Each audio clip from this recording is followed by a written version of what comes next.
One of the questions I get asked all the time is, does it make sense to buy frequent flyer miles?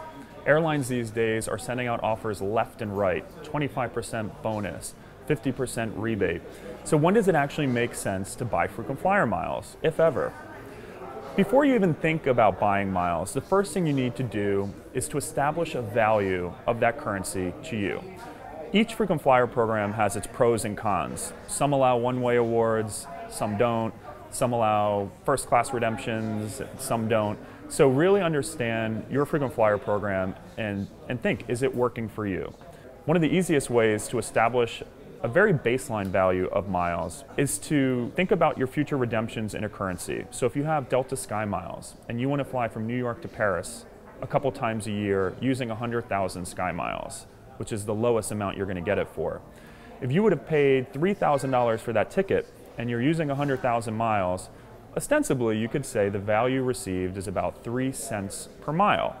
However, there are other considerations to take into account. When you're redeeming miles, you don't earn miles. So if you would have needed those round-trip flights from New York to Paris to maintain your Medallion Elite status, you're not going to get it from redeeming miles. So you should take that into consideration as well. But even if those Sky Miles are worth 3 cents to you, which I think is on the high side, would it make sense to buy them at 3.5 cents each?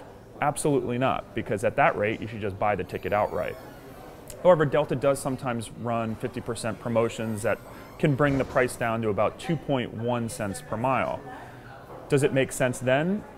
It really just depends. I mean, if you're truly getting that $3,000 in value per ticket, yeah, I mean, you're going to be saving a significant percent on each of those redemptions. I think the airline that sells the miles that are the most valuable is US Airways. US Airways runs numerous 100% bonuses throughout the year. And the real value there is that they're a member of the Star Alliance. So even though USAirways.com might only show you award tickets on US Airways, they actually have 26 other partners in the Star Alliance that you can redeem the awards on. You just have to call to be able to book them.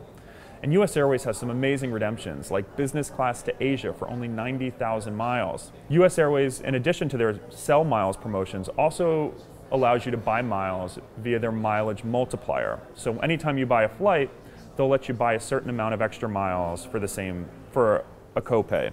And those miles can be as low as less than 1 cent per piece.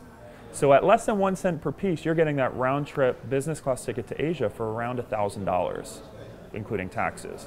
Would you pay $1,000 to fly round trip business class to Asia? I think most people would. So in the case of US Airways, I think it's a no-brainer for a lot of people who get value out of those redemptions. Most other airlines, unless you're getting 100% bonus or some ridiculous promotion, I would say don't buy the miles unless you need to top up for a specific award. If you need 6,000 miles to get to your around the world ticket in business class and you don't have any upcoming flights and you can't transfer points in, spending $200 to hit that award might make the most sense. I know this can be very confusing, so that's why I recommend people reading the blogs and the forums. MilePoint is a great forum, and then blogs like mine, thepointsguy.com, are great resources because we take each of these promotions and we take our analysis and go step by step to decide whether it makes the most sense.